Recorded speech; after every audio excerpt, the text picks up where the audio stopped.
बहुत बड़ा स्ट्रगल था लैंग्वेज को समझना, उसे पकड़ना। ऑडियो 80% हिट करता है। हर किरदार ठहराव के साथ बोलता अच्छा नहीं लगता, तो हाँ उसकी प्रोनाउंसिएशन, उस पर बहुत मेहनत करनी पड़ती है। पूरी सच्चाई के साथ, पूरी ईमानदारी के साथ इस कैरेक्टर को निभाऊं। सबसे पहले तो बहुत बहुत स्वागत है आप दोनों का, thank you so much joining us. कितना अच्छा लग रहा है मुझे आप दोनों से बात करते हुए। देख रहा था आप लोग इतनी खूबसूरती से जो बातें हैं एक्सप्रेस कर रहे हैं सारी चीज़ें। लेकिन अगर भगवान का गॉड का हम लोग जब किरदार प्ले करते हैं तो भाषा जो लैंग्वेज होती है वो सबसे ज़्यादा उस पर काम करनी होती है as compared to other things, right? तो जो लैंग्वेज है उस पर कितना काम किया, क्योंकि वो जो लैंग्वेज होती है बहुत डिफरेंट होती है एज कम्पेयर टू जो जनरली हम लोग बात करते हैं, राइट? वो लैंग्वेज पर आप लोगों ने कितना काम किया स्टार्ट? आई थिंक मेरे लिए अगर स्ट्रगल्स की बात की जाए तो ये एक बहुत बड़ा स्ट्रगल था लैंग्वेज को समझना, उसे पकड़ना, क्योंकि आप इस कैरेक्टर के साथ गलतियां नहीं कर सकते। आपको खुद ही बहुत गलत लगेगा कि मैंने गलत बोल दिया, या बहुत बड़ी रिस्पॉन्सिबिलिटी है। तो हाँ, लैंग्वेज पे काफ़ी काम किया है, सबने बहुत हेल्प किया है, और मैंने कोशिश की है कि मैं जितना तक हो सके, जितनी तक हो सके पूरी सच्चाई के साथ, पूरी ईमानदारी के साथ इस कैरेक्टर को निभाऊं। जब भी हम कोई फिल्म या सीरियल देखते हैं तो ये जो ऑडियो विजुअल माध्यम बोला जाता है इसे, और ऑडियो 80% हिट करता है सबकॉन्शियसली। आपको अगर आप ऑडियो वाइज अगर आपने अच्छा डायलॉग डिलीवरी किया, अच्छा मॉड्यूलेट किया, तो वो और बेहतर परफॉर्मेंस लगता है। तो अभी जो आपने पूछा कि डायलॉग्स पे, हिंदी पे आपने कैसे काम किया। हिंदी देखिए, डायलॉग्स हमें लिखे लिखाए मिलते हैं और हमारे डायलॉग राइटर बहुत ही खूबसूरत डायलॉग्स लिखते हैं जो कि दिल को छूते हैं। हम खुद पढ़ते पढ़ते कई बार सोचते हैं कि वाह क्या लिखा।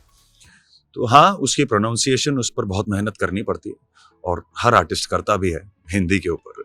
तो उसके लिए हमारी जो वॉइस मॉड्यूलेशन एक्सरसाइजेज होती हैं और डायलॉग डिलीवरी एक्सरसाइजेज होती हैं कि हम उसे और ठहराव से बोल सकें और अच्छे से पोर्ट्रे कर सकें, तो वो सब करनी पड़ती हैं, और वो सब किया है। हर आर्टिस्ट करता है, ये हमारा होमवर्क होता है। तो यही सब किया है for Hindi language, for the dialogue delivery, और that's all for the Hindi. बाकी बहुत कुछ किया है, मेडिटेशंस किए हैं, एक्सरसाइजेज चलती रहती है, क्योंकि किरदार के हिसाब से आपको दिखना भी है। और डायलॉग डिलीवरी तो जैसे मैंने आपको बताया कि उसकी एक्सरसाइजेज अलग होती हैं। बाकी टेम्पो क्या रहता है, अभी हर किरदार ठहराव के साथ बोलता अच्छा नहीं लगता। तो एक किरदार बहुत तेज बोलता है, एक किरदार धीरे बोलता है, एक किरदार बहुत इमोट करता है, एक किरदार बिल्कुल इमोट नहीं करता। सो बस आपको ये जानने की आपका प्रयास रहता है कि ये मेरा किरदार किस प्रकार से होगा। आप उसे डिजाइन करते हैं, और बस यही सब। लेकिन जो शिव जी का, पार्वती जी का जो वस्त्र है, जो सारा Getup गेटअप है, उसको ना बहुत टाइम लगता होगा। I am sure. कितना टाइम लगता है, थोड़ा वो बताइए, कितना कैसे होता है? मुझे करीब 1.5 से 2 घंटा लगता है रोज, every day, for every getup. कुछ गेटअप्स ऐसे भी आ जाते हैं जिसमें और समय लग जाता है, क्योंकि एज सुबह ने अभी बताया था कि नए लुक टेस्ट होते हैं। सो लुक टेस्ट होता है 3-4 घंटे तो तैयार होने में लग जाता है। फिर उसके बाद आपके पिक्चर्स जाते हैं एक दूसरी जगह, तीसरी जगह, आखिर में जाके कहीं जाके कंफर्मेशन मिलती है। ऐसे अभी पीछे एक हमारा लुक टेस्ट हुआ था। लुक टेस्ट में मेरे को 11 घंटे लग गए थे। 11 घंटे के बाद मैंने शूट किया। तो हाँ, तो उसमें चेंजेस होते रहे, नहीं इसमें ये और ऐड कर दो, वो और ऐड कर दो। जो कृष्ण के रूप अभी लिया था, उसमें सारा दिन मेरा लुक टेस्ट चला, और 11-12 घंटे के बाद, एग्जैक्ट मेरे हिसाब से शायद पूरे 12 घंटे के बाद मैंने फर्स्ट शॉट दिया था दिन का। तो हमारी सबकी बहुत कोशिश है, और पूरी टीम का ये हार्ड वर्क है, टीम वर्क है, क्योंकि हम नहीं चाहते कि लोग जिस आस्था से इस सीरियल को देख रहे हैं, भगवान शिव को देख रहे हैं, माता पार्वती को देख रहे हैं, उसके साथ हम खिलवाड़ कर सके, ये हमें अधिकार है नहीं। और हम अपनी तरफ से पूरा प्रयास कर रहे हैं कि आपकी उम्मीदों पर खरे उतरें। जैसा आप देखना चाहते हैं भगवान शिव को, माँ पार्वती को, माँ आदिशक्ति को, वैसे ही हम पोर्ट्रे कर पाए।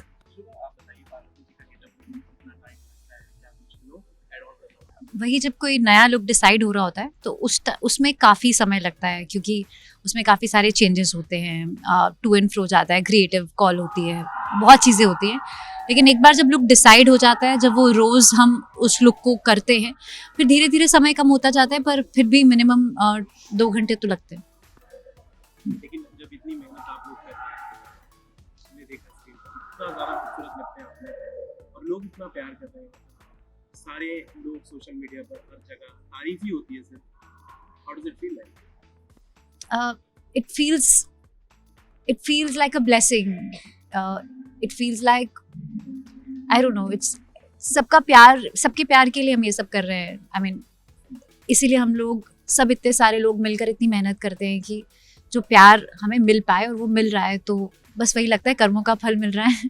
तो बहुत खुशी खुशी हम उसे एंजॉय करते हैं और खुश रहते हैं। आप बताइए कि जब पहली बार आप शिव जी के किरदार में सेट पर आपने पहना कदम रखा, वो फीलिंग क्या थी? क्या सोचते थे आप उस टाइम, क्या चल रहा था? देखिए, नर्वस हर इंसान होता है। हम कहीं ना कहीं एज एन आर्टिस्ट हमें छुपाना पड़ता है और जताना भी पड़ता है। तो कहीं ना कहीं मतलब a good actor and a bad actor, nobody is a bad actor, so sorry. पर हाँ, नर्वस थे, बहुत नर्वस थे। फर्स्ट डे आ रहे हैं, बहुत सी उम्मीदें आपसे जुड़ी हैं, और आपको अपने आप को साबित भी करना है कि यार हाँ, मैं अच्छा कर सकता हूँ। बहुत सारा प्रेशर होता है एक एक्टर के ऊपर, एक आर्टिस्ट के ऊपर। जब पहले दिन आप आते हैं, 200 आदमी आपके सामने खड़ा है और हर कोई आपको जज करना चाहता है, नहीं यार अच्छा नहीं, या यार अच्छा है। तो बहुत सी चीज़ें होती हैं। तो कहीं ना कहीं हाँ, वहीं पे फिर एक लाइन मैं हमेशा मन में बोलता हूँ हर शॉट से पहले कि भोलेनाथ लाज रखना, and then I begin my scene, my dialogues. And उन्होंने लाज रखी है, आज तक रखते ही आए हैं और हमेशा रखते रहेंगे। बस यही है, उन्हीं के द्वारा हिम्मत लेके चले जा रहे हैं। बाकी शुभा, आप बताइए क्या आपकी नर्वस थी, जैसा कि आपने बताया कि मैं तो बहुत ज़्यादा नर्वस थी, क्योंकि मैं I think I am repeating it a lot, but हाँ, ये मेरा फर्स्ट माइथो है, तो मैं बहुत ज़्यादा नर्वस थी। और कहीं ना कहीं जब आप इतने बड़े पार्ट के लिए सिलेक्ट होते हो, तो बहुत सारे लोगों की उम्मीदें होती हैं आप पे, और कहीं ना कहीं आप उनको उन उम्मीदों पे खरा उतरना चाहते हो, तो वो प्रेशर था। और सबको आपको पता था कि ये बहुत बड़ी रिस्पॉन्सिबिलिटी है, तो अंडरस्टैंड दिस एसेंस कि आप एक भगवान को पोर्ट्रे कर रहे हैं, बहुत बड़ी रिस्पॉन्सिबिलिटी है। और आप चाहते नहीं कि आप ज़रा सी भी कोई गलती कर दें, और जब आप मतलब हर एक कदम, जैसे बोलते हैं ना, बहुत फूक के रखना पड़ रहा था, और बहुत टेंशन थी, बहुत नर्वसनेस थी, क्योंकि अभी हम कैरेक्टर में पूरे ढले नहीं थे, अभी हम समझ रहे थे खुद, हमें बहुत सारे क्वेश्चंस थे। तो ऑब्वियसली फर्स्ट डे तो टफ होता ही है, क्योंकि अभी हमें वो कैरेक्टर उस टाइम अभी नींव ही रखी थी, जा रही थी उस कैरेक्टर की, तो वो नींव सबसे ज़्यादा डिफिकल्ट भी होती है, सबसे ज़्यादा इंपॉर्टेंट भी होती है। अच्छा, अगले सवाल, जब ऐसे किरदार हम निभाते हैं भगवान के, हमने जैसे कि राम का किरदार निभाया था, उनको अभी तक लोग राम ही बुलाते हैं, और कहीं पे भी उनके पैर छूते हैं। तो कभी ऐसा हुआ है कि कोई फैन आया हो और आपके पैर छूने लगा हो, या पूरा भगवान जैसा आपको ट्रीट करता हो? आई थिंक ये बहुत, अब तो बहुत नॉर्मल हो गया है। पहले दिन मुझे याद है, हम लोग काशी गए थे अपने शो के लिए आशीर्वाद लेने भगवान का, और वहाँ होटल में एक वो स्टाफ, वो लोग पैर छूना शुरू हो गए। मैं तो बहुत नर्वस हो गई, डर गई, क्योंकि ऐसा एक्सपीरियंस कभी हुआ नहीं। फिर then he made me understand that they are not actually touching your feet, वो आपको, जो आप जिस अवतार में हैं, वो उसके पैर छू रहे हैं। और फिर मैंने वो समझ लिया, अब मैं आशीर्वाद दे देती हूँ। वो मोमेंट आपके लिए कैसा था? उन्होंने आकर आपके किरदार को, जैसा कि श्रुति ने कहा, ऑकवर्ड लगता ही है, थोड़ा आउट ऑफ प्लेस हो जाता है इंसान, क्योंकि आप भोलेनाथ तो है नहीं, आप उनका किरदार निभा रहे हैं, एक प्रयास कर रहे हैं। तो इनिशियल जब पहला इंसान जब आया था, तो हाँ बहुत ऑकवर्ड हुआ था, और रोका भी कि नहीं।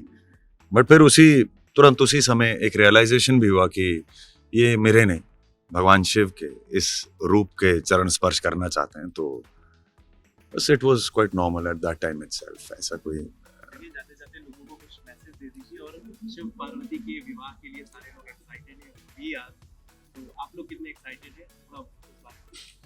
हम बहुत एक्साइटेड हैं, और हम दोनों आप सभी को निमंत्रण देते हैं कि आप सभी शिव पार्वती के विवाह पर आइए, अपने टेलीविजन स्क्रीन्स ऑन कीजिए, देखिए शिव शक्ति तप त्याग तांडव, और अपना प्रेम हमें दीजिए और स्वस्थ रहें, खुश रहें, भोलेनाथ की शरण में रहें। हर हर महादेव।